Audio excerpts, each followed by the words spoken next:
Hello student, welcome to YouTube study myself Dinesh Yadav. आज की इस वीडियो में यूपी बोर्ड क्लास 10th के बच्चों के लिए मैथ का मॉडल पेपर 2022 के बच्चों के लिए काफी इंपॉर्टेंट सेट किया गया है। अगर आप इसे अच्छे से तैयार कर लेते हैं तो बोर्ड एग्जाम 2022 में मैं 100% गारंटी देता हूं कि आप अच्छा स्कोर कर सकते हैं, अच्छा नंबर अचीव कर सकते हैं। तो आज की वीडियो काफी इंपॉर्टेंट है। आप देख सकते हैं यूपी बोर्ड क्लास 10th गणित का मॉडल पेपर कैसे सेट किया गया है। देखिए, सबसे पहले जिस तरीके से आपका बोर्ड एग्जाम में पेपर आता है वैसे ही इसमें एक एक क्वेश्चन को ऐसा क्वेश्चन सेट किया गया है जो बार बार पूछा जाता है।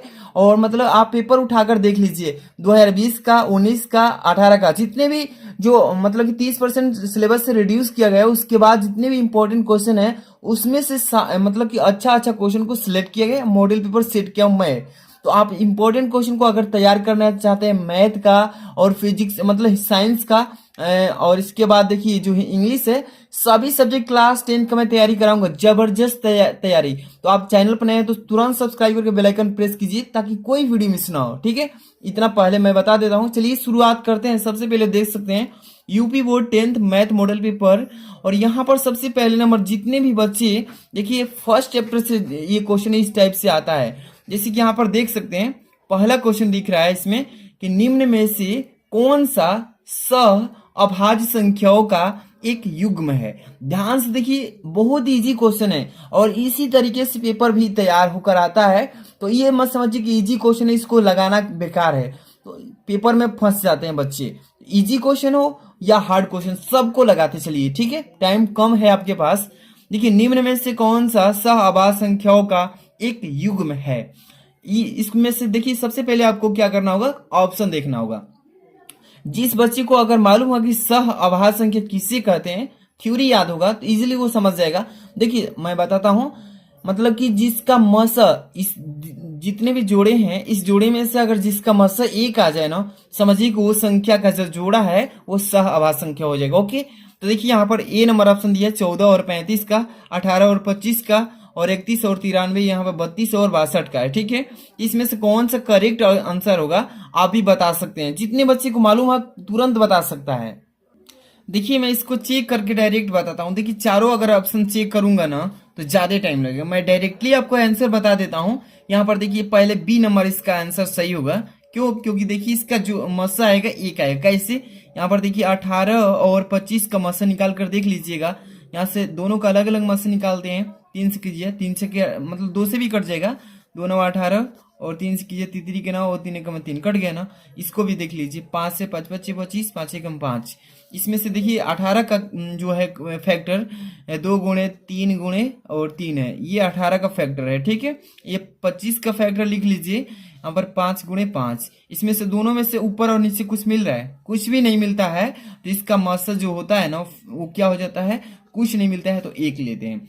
इसलिए कोई भी अगर जोड़ा इस टाइप से दे दे और पूछ दे कि इनमें से कौन सा जोड़ा है जो सह अभाज्य संख्या है, तो आप बता दीजिए जिसका मस्सा 1 आता हो उसका हो जाएगा करेक्ट आंसर, ठीक है। यानी B number option is the right answer. इसके बाद आगे चलते हैं। यहाँ पे देखिए क्वेश्चन नंबर 2, 15, 18 और 24 का लसा पूछा है। इसमें काफी इजी क्वेश्चन, ये मत समझिए ना कि सर कितना इजी बनाए हैं। आप ही लोग के लिए मैं बनाया हूं जो कि बोर्ड एग्जाम में बार बार रिपीट कर रहा है। ये समझिए कि क्वेश्चन पेपर में आएगा, तो आप पहले से तैयार करके रखेंगे ना तो वहां पे इजी लगेगा। यहाँ पर देखिए सबसे पहले नंबर 15, 18 और 24 का यहाँ पे लसा पूछा है। यहाँ पर देखिए 15 का फैक्टर कर लीजिए, 15 का 3 गुणे 5 कर लीजिए। ओके, इसी तरीके से यहाँ पे 18 जो है इसका भी फैक्टर कर लेंगे। देखिए यहाँ पे 18 का फैक्टर अगर करते हैं, यानी पहले लिखेंगे 2 गुणे 3 गुणे 3, ठीक है। अब इसके बाद यहाँ पे 24 का भी फैक्टर कर लीजिएगा। 24 का फैक्टर करेंगे 2 गुणे 2 गुणे 2 गुणे 3। अब यहाँ पे देखिए कौन सा किस रूप में है, तो 15 में तो कोई भी एक भी नहीं मिल रहा है। यहाँ पे देखिए 3 का वर्ग, यहाँ पे क्या लिख देंगे, सबसे पहले नंबर यहाँ पे लिख देते हैं 2 का, पहले यहाँ पे 2 का 1 2 3 है, 2 का क्यूब लिख लीजिए, यहाँ पे गुणा कर लीजिए। और यहाँ 3 कितने हैं, 2, तो 3 का वर्ग कर लीजिए। और 5 5 केवल 1 है तो ये 5 1 इस तरीके से लिख लीजिए, सिंपल तरीके से। और इसका हम मतलब गुणनखंड करेंगे टोटल, तो इसका लसा आएगा 360। बहुत इजी है, आप भी गुणा करके देख लेंगे। दो दूनी यहाँ पर देखिए 2 दूनी के 4 और यहाँ पे देखिए इस तरीके से इसका लस आएगा 360, आप इजिली कर सकते हैं। इस तरीके से मैं बता दिया हूँ, यानी कि 360 जो है ऑप्शन नंबर डी जो है सही है। ठीक है, इसी तरीके से करना। इसके बाद आगे क्वेश्चन देखते हैं। यहाँ पे काफी इंपॉर्टेंट क्वेश्चन सेलेक्ट किया गया है, इसको अच्छे से तैयार करना है, बस आपको ध्यान से देखते चलिएगा। यहाँ पे क्वेश्चन नंबर 3 क्या लिख रहा है, इसमें ध्यान से पढ़िएगा। यदि द्विघात समीकरण 3x² माइनस 6x प्लस के इक्वल टू 0 के मूल्य समान है तो के का मान बताइए। कह रहा है इसमें ये द्विघात समीकरण से यहाँ पे क्वेश्चन दिया गया है और इसमें दिया है कि मूल जो है समान है, तो के का मान बताइए। यहाँ पे ऑप्शन भी दिया गया है 3, 6, 9, 12। इसका जब तक सोल्यूशन नहीं करेंगे तब तक इसका आंसर भी नहीं आएगा। यहाँ पर चलिए सबसे पहले नंबर इसको सॉल्व कर लेते हैं। सबसे पहले नंबर इसमें यहाँ पे जो समीकरण दिया है 3x² माइनस 6x प्लस के इक्वल टू 0 है। ठीक है, इसमें a की वैल्यू कितना है, तो a की जगह पे 3 है, b की जगह पे कितना है, तो b की जगह पे -6 है, और c की जगह पे कितना है, तो c की जगह पे है k। ठीक है, c की जगह पे क्या है, k। अब विविक्तर वाला फॉर्मूला जो आपको याद होगा, b मतलब d बराबर होता है b² माइनस 4ac। ये वाला फॉर्मूला अगर आप अच्छे से जानते होंगे तो इजिली कर पाएंगे। सूत्र लिख देते हैं, ध्यान से देखिए। विविक्तर वाला यानी कि d equal to b² minus 4ac। ठीक है, यहाँ पे ये वाला फॉर्मूला लगेगा। तो चलिए यहाँ पे b की जगह जो है इसमें -6 है, तो -6 का वर्ग कर लीजिएगा। -4 a की जगह कितना है, तो 3 है, c की जगह क्या है, तो k है। चलिए इसका मान कैलकुलेशन के बाद कर लेते हैं। 6 का वर्ग कितना होगा, तो 36 हो जाएगा। माइनस में तो प्लस में आएगा, माइनस शर्ती है कि कितना हो जाएगा, 12k हो जाएगा ना। यहाँ पर देखिए इसको दो साइड में कर लीजिए, तो 36 इक्वल टू 12k हो जाएगा। यहाँ पे k है 12k। अब 12 3 के 36, 3 बार में कट जाएगा, यानी k का मान जो है 3 आ गया। कितना आ गया, 3। इसमें से कौन सा ऑप्शन सही, A number option is the right answer. ठीक है, इसी तरीके से करना है, पेपर में भी आए तो। चलिए इसके बाद अगला क्वेश्चन देखते हैं। काफी इंपॉर्टेंट क्वेश्चन है, आप ही लोग के लिए रखा गया है। 4 नंबर क्वेश्चन, ध्यान से पढ़िएगा। यदि दो समरूप त्रिभुज की संगत भुजाएं 2:3 के अनुपात में है, ठीक है, तो उनके क्षेत्रफलों के अनुपात बताइए। सबसे पहले ध्यान से समझिएगा कि यदि दो समरूप त्रिभुज दे दिया है और उनकी जो संगत भुजाएं हैं 2:3 के अनुपात में है, तो उसकी क्षेत्रफलों का अनुपात पूछा है। काफी इजी क्वेश्चन है, देखिए कैसे करेंगे इसको। इसका एक फॉर्मूला होता है, देखिए अगर फॉर्मूला आप याद किए हैं तो बहुत ही इजीली कर पाएंगे। देखिए समरूप त्रिभुज के क्षेत्रफल के अनुपात, समरूप त्रिभुजों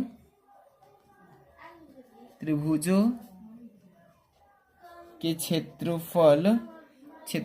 क्षेत्रफलों लिखेंगे, क्षेत्रफलों में अनुपात बराबर होता है फॉर्मूला कि संगत भुजाओं के वर्गों का अनुपात, संगत भुजाओं के वर्गों का अनुपात, यही होता है इसका फॉर्मूला। ठीक है, तो यहाँ पर संगत जो भुजाएं हैं इसके 2 संबंधी 3 है, तो इसी को हम 2/3 लिख लेंगे और इसके वर्ग कर देंगे। बहुत इजी है, तो दूनी के क्या हो जाएगा, 4/9 हो जाएगा। इसका अनुपात के रूप में पूछा है तो 4 अनुपात लिख लेंगे 9। काफी इजी क्वेश्चन था, इसी तरीके से पेपर में आएगा। तो 4 अनुपात कौन सा है, यानी C number option the right answer. ठीक है, इसी तरीके से करना है। इसके बाद अगला क्वेश्चन देखिए, काफी इंपॉर्टेंट क्वेश्चन है। क्या लिखा है इसमें कि बिंदु 3,4 की मूल बिंदु से दूरी। देखिए जब इस टाइप का क्वेश्चन पूछेगा जिसमें एक बिंदु दिया हो और मूल बिंदु से दूरी पूछ दे, तो वहां पे सबसे पहले 2 चीज जरूरी होना चाहिए। एक तो मूल बिंदु जो है, इसमें जो एक बिंदु दे दिया है इसमें 3 क्या लिखेंगे, 4 लिखेंगे, और एक मूल बिंदु नहीं दिया है इसमें तो 0,0 लिख लेंगे। ठीक है, 2 चीज इसमें क्लियर कर लिए। इसके बाद आपको यहाँ पे सूत्र याद होना चाहिए। सूत्र अगर मालूम नहीं रहेगा तो यहाँ से नहीं निकल पाएंगे। तो D इक्वल टू होता है अंडर ब्रैकेट में, अंडर रूट में लिखेंगे। देखिए यहाँ पे x1 माइनस x2 का whole square plus y1 minus y2 का होल स्क्वायर। ये वाला फॉर्मूला आप अच्छे से तैयार किए हैं, समझिए कि आपका काम हो जाएगा। ठीक है, तो ये हो जाएगा आपका जो बिंदु दिया है पहले से, इसको x1 मानेंगे, इसको y1, और ये हो जाएगा x2 और ये हो जाएगा y2।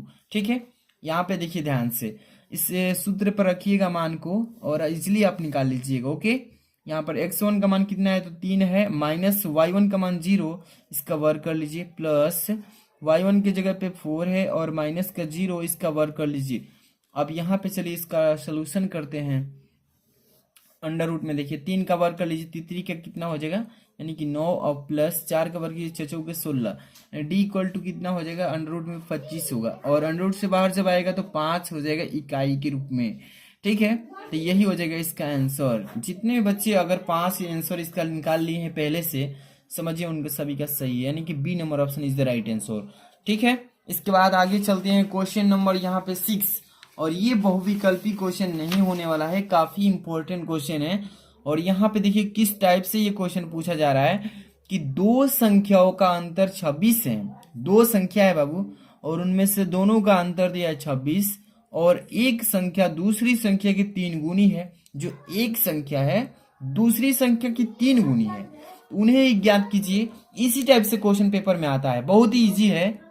तो देखिए ध्यान से, जब भी इस टाइप से क्वेश्चन अगर कोई भी देता है एग्जाम में, आपको सपोज करके क्वेश्चन को करना है, यानी कि क्वेश्चन को मान कर करना है। तो ध्यान से पढ़िएगा, दो संख्या दिया है जिसका अंतर दिया है, एक संख्या दूसरी संख्या की 3 गुनी है। संख्या बताइए भाई। चलिए मान लेते हैं। सबसे पहले नंबर, माना वह संख्या, वह एक संख्या, माना वह एक संख्या x हो गई, ठीक है, तथा दूसरी संख्या क्या मान लेते हैं y हो गई। ठीक है, एक को x मान लिए, एक दूसरी को y मान लिए हैं। ठीक है, अब प्रश्न के अनुसार चलेंगे। एक संख्या दूसरी के 3 गुनी है, कह रहा है इसमें कि एक संख्या जो है ये वाली, ये दूसरी संख्या के 3 गुनी है। तो चलिए इसी के अकॉर्डिंग चलते हैं। तो यहाँ पर लिखेंगे चूंकि, इसलिए एक संख्या जो हम माने हैं, क्या माने हैं, x माने हैं, इक्वल टू दूसरी संख्या की 3 गुनी है, तो 3 से गुणा करा दीजिए दूसरी संख्या में।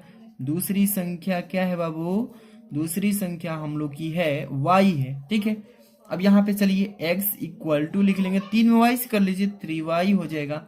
बहुत इजी क्वेश्चन है। और यहाँ से एक समीकरण बना लीजिए, इसको 1 नंबर समीकरण। समझ में आ रहा है ना। अब यहाँ पर कह रहा है कि और दोनों में सबसे बड़ी कौन है, जो एक से होगी या दूसरी से बड़ी होगी। बहुत इजी, इससे मतलब नहीं है। अब यहाँ पे अकॉर्डिंग टू क्वेश्चन, प्रश्न अनुसार संख्याओं का अंतर कितना दिया है दोनों का, तो यहाँ पे लिखेंगे ACCORDING अकॉर्डिंग टू क्वेश्चन, यानी कि प्रश्न अनुसार आप कर रहे हैं। ठीक है, दोनों संख्याओं का अंतर दिया है, यानी कि x और माइनस y इक्वल टू कितना है तो 26 है।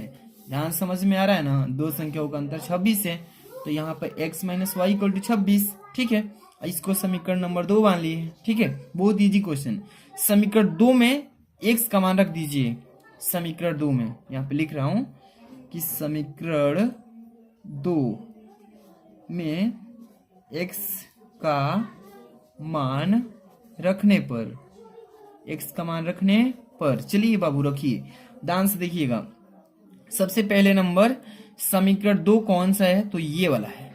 इसी में ये जो x का मान है इसी को पुट कर देना है, बस रख देना है। तो सबसे पहले नंबर यहाँ पे लिख लेते हैं 3y, x की जगह पे क्या लिखेंगे 3y minus y equal to 26। ठीक है, 26 है, ये 26 है। ठीक है, अब यहाँ पे 3 y में से 1 y घटेगी, 2 y बचेगा इक्वल टू 26। y का मान निकाल लीजिए, 13 हो जाएगा। समझ में आ रहा है ना। अब ये जो है इस y का मान समीकरण किसी में भी रख लीजिए, आराम से x का भी वैल्यू आ जाएगा बहुत इजीली। अब यह y का मान समीकरण 1 में ही रख लीजिए। समीकरण 1 में रखने पर, चलिए बाबू रखिए, y का जो मान निकाले हैं इसका मान 1 में रख लीजिए। 1 कहाँ पे है, x equal to 3y, x equal to 3y यही ना है, इसी में y का मान रख लीजिए। तो x बराबर 3 गुणे 13, 13 3 39, x का मान 39 और y का मान 13, यानी कि 39,13 आ जाए।